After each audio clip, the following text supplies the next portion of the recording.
Benjo Basas, good morning, Benjo. Yes, Manu Ted, good morning po, and Ma'am Chacha, magandang umaga po. O sige, nagsimula na daw ho yung konsultasyon. Kayo ba'y naging bahagi nito?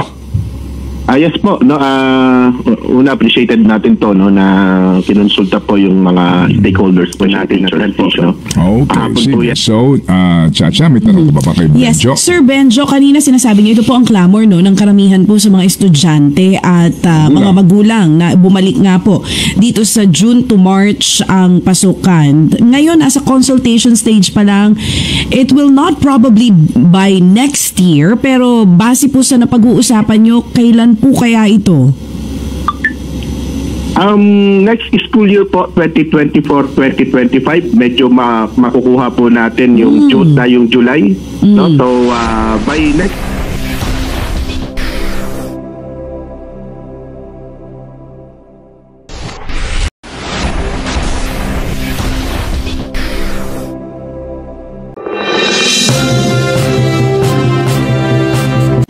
Benjo Basas, good morning, Benjo. Yes, Manu Ted, good morning po, and Ma'am Chacha, magandang umaga po. O sige, nagsimula na daw ho yung konsultasyon. Kayo ba'y naging bahagi nito? Yes po, no, una appreciated natin to, no, na kinonsulta po yung mga stakeholders, especially teachers po, no. Kahapon po yan na naganap, no, kasi alam nyo, Manu Ted, may kumakalat ng mga draft memo, no, nung pang mga nakarang linggo, no, na sinasabi magtatapos na yung school year natin, no, earlier, no. Pero wala talaga ito, no, wala talagang basis, no. Pero kahapon po, no, ay nagsimula na, no, na ang consultation, and sa sense namin, ano, mukhang ano na po ito, mukhang tuloy-tuloy na po itong gagawing pag-adjust ulit, no, sa school calendar hanggang umabot po tayo, no, doon sa makabalik, no, doon sa old cycle natin, ano, na June to March, no, sakasakali. Oh, sige. So, Benjo, paano mo nasabi na mukhang tuloy-tuloy na ito na hindi naman to drastic, no? Meron ding transition period? Yes, sir, no? Meron po tayong transition period, no? Kung matatandaan po ninyo, napag-usapan na rin naman natin ito dati, no? At yung kumbaga, yung sagot ng DepEd, no, ay parang hindi po natin matansya, no? But of course, no, there was a response, no, from the DepEd, no, na binanggit nila na pag-aaralan, merong sinabi na kailangan natin ng 5 school years, no, para makabalik, no, sa June. Pero ngayon po mukhang hindi ganoon, ano, hindi aabot ng ganoon kahaba. In fact, kahapon po, no, if I may share, no, doon sa naging consultation with the stakeholders, no, at mukhang may commitment naman, hindi lang naman ito simpleng kwentuhan, commitment ng DepEd ay sisikapin, ano, na by school year 2025 ay babalik tayo sa June, bagamat hindi naman yung dati, no, kasi ang ginagawa natin dati talagang first week ng June, no, perhaps mga third week or even mga latter part po ng June 2025, no, ay babalik po tayo.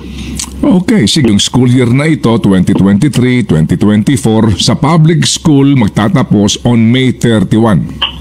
Yes, sir. Yes, sir. Okay, As actually okay. po. Okay, May 31. Ito yung official sa DepEd. Yung ibang mga eskwelahan, pribado man, may mga kaunting pagkakaiba dyan. But definitely ho, ang public school, May 31. So, bakasyon na kayo, no? At yung mag-i-enrollment ulit. Kailan ang target na opening ng 2024-2025 school year? Manu Ted, just to clarify, no, ito pong May 31, ito yung adjusted, ito yung ilalabas, pero wala pa po ito, no, hindi pa po ito. Hindi pa official. Okay. Opo. Sige, pero sige. ito kasi yung pinag-usapan kahapon, pinagkasunduan, ano po, no? Sige.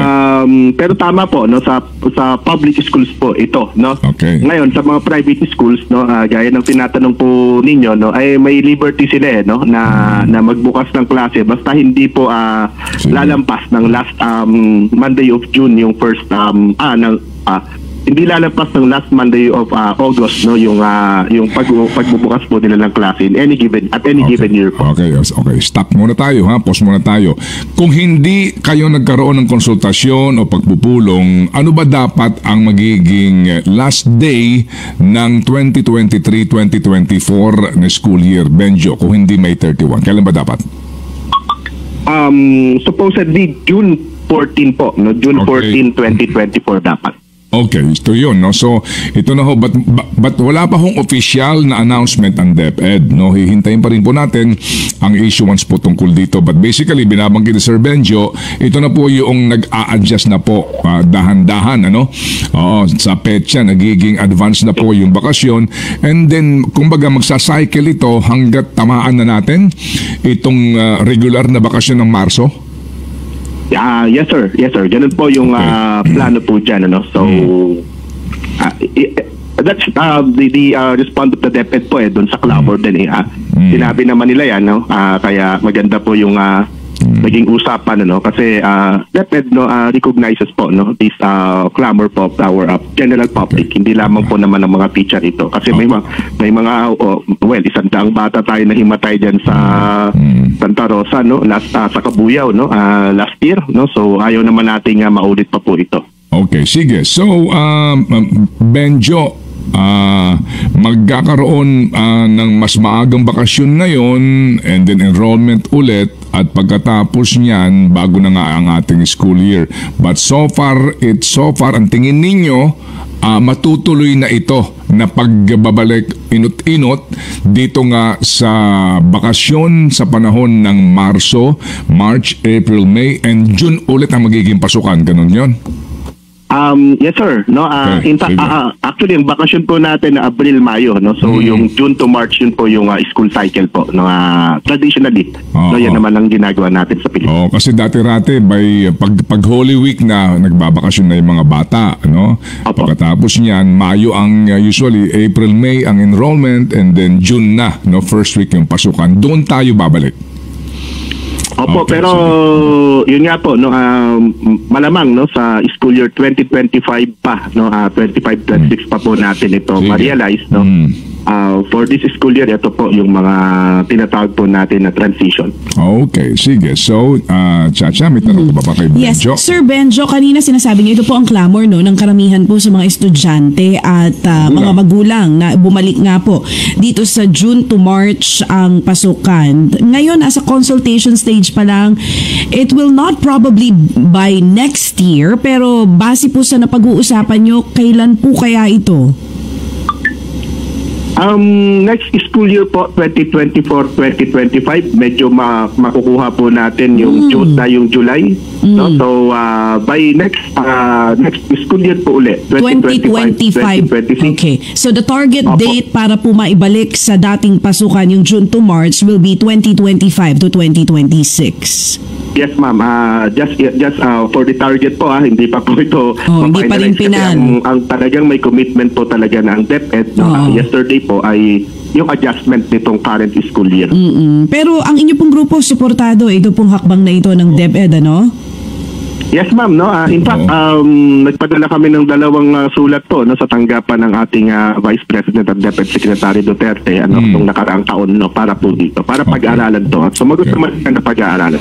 Sige, so malinaw na po ito ngayon. Babalik tayo sa hopefully nga po, babalik tayo sa regular na schedule dahil nga din po sa hindi ho napagtanto ng ating mga policy makers na kapag pala panahon ng tag-init mainit. Ngayon lang nila naisip ano? Sige. Kung meron man kayong mga komento tungkol sa mga isyong ito, maaari kayong magbigay ng mga reaksyon sa comment section na makikita sa ibaba ng bidyong ito. Maraming salamat, at kung ikaw ay interesado ng mga bidyong tulad nito, mangyaring suportahan ang channel na ito sa pamamagitan ng pagpindot ng like, pag-share ng mga video, at kung bago ka pa lang sa channel na ito, please subscribe sa channel na ito at pindutin ang notification bell at piliin ang all upang maabisuhan ka para sa mga paparating pang mga videos.